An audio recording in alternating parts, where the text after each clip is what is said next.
Baiklah para jemaah sekalian, tamatlah huraian ayat kita tentang dakwah yang dibawa oleh mukmin ali Fir'aun. InsyaAllah dalam siri yang akan datang kita akan tengok bagaimana respon mendiang Fir'aun terhadap apa yang disebut oleh mukmin ali Fir'aun itu. Sombong, makin angkuh, makin keras kepala, makin tak dengar kata. Baiklah, kita pergi kepada beberapa faedah yang kita boleh kutip di dalam ayat yang kita baca ini, insya-Allah. Tengok faedah yang pertama,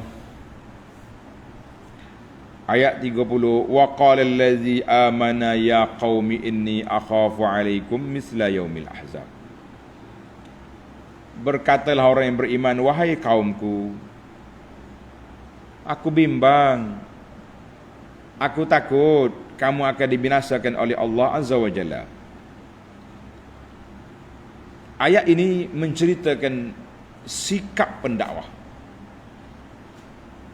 Karrara zalika ar-rajulul ladzi amana da'wata qaumihi. Orang yang beriman tadi mengulangi seruan dia, dakwah dia kepada kaum dia. Tengok berapa kali dia kata sini. Wa qala allazi amana wa ya qaumi. Jadi dia ulang, wa ya qaumi, wahai kaumku, wahai bangsaku, wahai anak-anakku. Maknanya kita sebagai pendakwah juga kena gunakan uslub sentiasa ulang. Mengulang apa ni dakwah kita, biar orang salah dengar. Mungkin satu hari masuk dalam telinga, betul juga yang dia cakap tu ya. Ghaira aisin, jangan putus harap, jangan frust, jangan kecewa. Sekali dua kali kita dakwah orang tak ikut, sabar dulu, jalan terus. Jadi itu dipanggil para pendakwah kena belajar uslub teknik dakwah, belajar kesabaran, belajar menggunakan bahasa yang lunak, bahasa yang lembut dalam kita berdakwah. Ini kalau asyik duduk main bodoh, gong, bengong, habis orang nak dengar apa serabut, Allah dia ni keduk bodoh orang ya dia. Dia seorang yang cerdik. Kita jangan rasa sombong. Jangan rasa kita ya pemilik hidayah di tangan kita, jangan. Kita kena sifat tawaduk dan jangan putus harap. Sifat sabar dalam berdakwah kena ada. Itu waktu kita berdakwah, kena sabar. Satu lagi sabar apabila kita dihentam oleh orang. Apabila kita dihentam, dikutuk kerana dakwah kita sabar. Hari ni macam-macam orang buat, dengan posternya, dengan video TikToknya, dengan macam-macam nak buat tuduhan kepada orang. Kita kata sabarlah. Boleh je nak buat reaction kata orang, nak react balik. Tapi tak akan habis. Kita react balik, dia jawab balik. Kita teranglah kepada masyarakat apa yang benar. Mudah-mudahan sampai ke hati mereka dan mereka menerima apa yang disampaikan itu, insya-Allah. Yang kedua, misla yaumil ahzab, misla da'bi qaumi Nuh.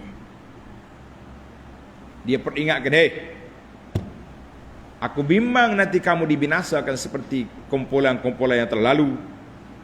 Contohnya kumpulan Nabi Nuh, siapa tadi? Ad, Samud, yang telah pun dibinasakan. Ayat ini mengajar kepada kita tahzirul lahik, memberi amaran kepada orang yang kemudian jangan mengulangi kesilapan dan juga kebinasaan orang-orang yang terdahulu. Jangan ulang. Sebab sunnatullah menjadi ketetapan pada Allah Azza wa Jalla, mana-mana orang yang lawan hak, mana-mana orang yang menentang kebenaran, mereka akan dibinasakan. Lambat atau cepat, banyak ke lambat, dia akan berlaku. Jadi kita kena ambil perhatian Banyak kali dah kita ulang kata-kata orang yang cerdik, orang yang mengambil iktibar daripada kebinasaan orang lain. Orang yang tak cerdik, orang yang orang jadikan dia sebagai bahan iktibar. Jangan jadi macam dia tu lah. Ini kita jadi orang cerdik, kita yang mengambil iktibar, kita yang mengambil iktibar, bukan orang jadikan kita di iktibar. Kalau orang yang buat pengajaran, jangan jadi macam dia tu lah. InsyaAllah mudah-mudahan kita selamat. Yang ketiga, tengok hujah dia yang ketiga, laqad ja'akum Yusuf wa laqad ja'akum Yusufu min qablu bil bayyinat. Para pelajar sekalian, andai kata kaum Firaun tak kenal Yusuf, tak tahu sejarah, sudah pasti mukmin ini tidak menyebut macam Yusuf, macam orang dulu. Kita sekarang ni pun kita kena ajar kepada masyarakat tarikh, sejarah al-umam. Sebagaimana Imam At-Tabari dia tulis kitab dia Tarikh al-umam wal muluk, sejarah umat-umat dulu dan kerajaan-kerajaan dulu. Dia buat. Kita kena ingat. Jadi kita kena ingat Ibn Khaldun contohnya dalam nama kitab tarikh dia pun Tarikh al-Ibar, sejarah untuk ambil pengajaran. Maka kita kena ada knowledge, kena ada maklumat, kena ada makrifah tentang sejarah orang-orang dahulu. Tak usah kata sejarah Samud, sejarah zaman kita ini pun, sejarah zaman Jepun, sejarah zaman British, sejarah zaman pemerintahan-pemerintahan selepas merdeka, pasca merdeka. Negara Malaysia diperintah oleh siapa? Dan apa kebaikan yang dia buat? Apa keburukan yang mereka tinggalkan? Sampai ke hari ini, kita kena belajar dari seluruh sejarah. Mana orang yang kita boleh berkawan, orang yang tak boleh berkawan. Kena kenal orang. Kalau tidak, kita akan jadi bahan sejarah yang diketawakan oleh orang yang kemudian nanti belajar sejarah. Jadi tengok, kalau lah orang tak tahu sejarah, takkanlah mukmin mari sebut seperti Yusuf. Buat apa cakap? Siapa tu? Ini penting. Orang-orang yang beriman kena tahu, kena ada, kena faham cerita-cerita yang kita baca itu. Jangan baca je tak tahu apa. Jangan. Maka mukmin al-Fir'aun telah menggunakan pendekatan mengulangi balik sejarah supaya mereka boleh faham. Baik.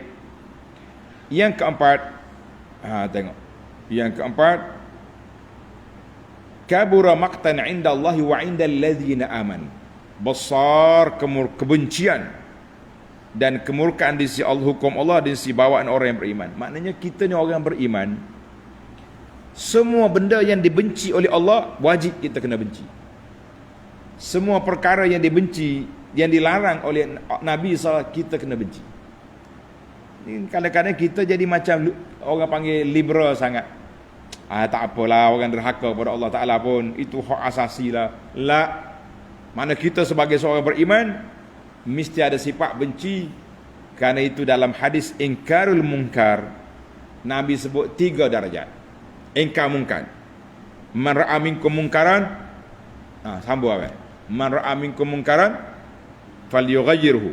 Ubah dengan tangan. Tak mampu dengan lidah. Tak mampu dengan hati. Wa dzalika adhaful iman. Mana orang mukmin wajib mengingkari kemungkaran. Kalau tak boleh dengan tangan, dengan mulut. Tak boleh dengan mulut, dengan hati. Kena ada. Tapi kalau hati pun tengok orang benda mungkar, sudah menjadi dipanggil normalisasi sekarang ni. Jadi benda biasa. Orang tak utuk aurat biasa. Orang isap rokok biasa.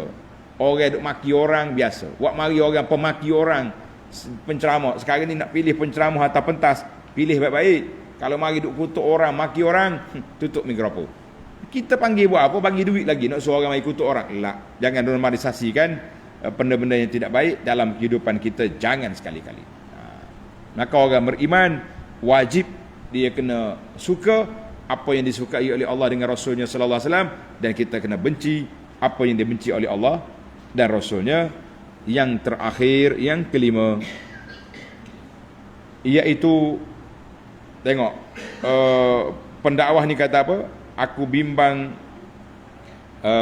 alladzina yujadiluna fi ayatillah bighairi sultan atahum kadzalika yatma'ullahu ala kulli qalbi mutakabbirin jabbar. Yang ayat ini kadzalik, ambil yang terakhir. Kadzalika yatma'ullahu ala kulli qalbi mutakabbirin jabbar. Allah Ta'ala akan tutup hati orang-orang yang sombong.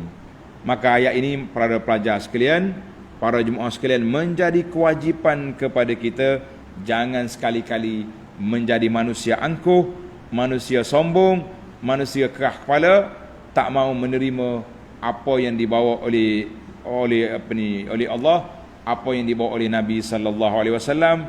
Karena itu kata di ulama, la yajuzu li ahadin an yu'arida kitab Allah bighairi kitabin, bighairi. Jangan sekali-kali kita tolak apa yang ada dalam Quran dengan akal kita. Ni sekarang ni orang banyak guna akal. Dia panggil taqdimul aqli 'ala an-naqli. Mendahulukan akal daripada nakal.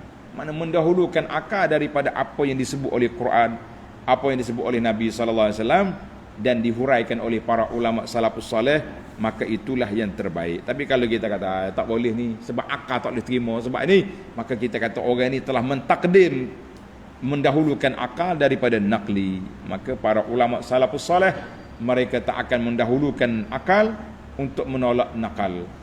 Baiklah, para jemaah sekalian, tamatlah perbincangan kita. InsyaAllah kita akan sambung ayat yang ke-36 dalam siri yang akan datang.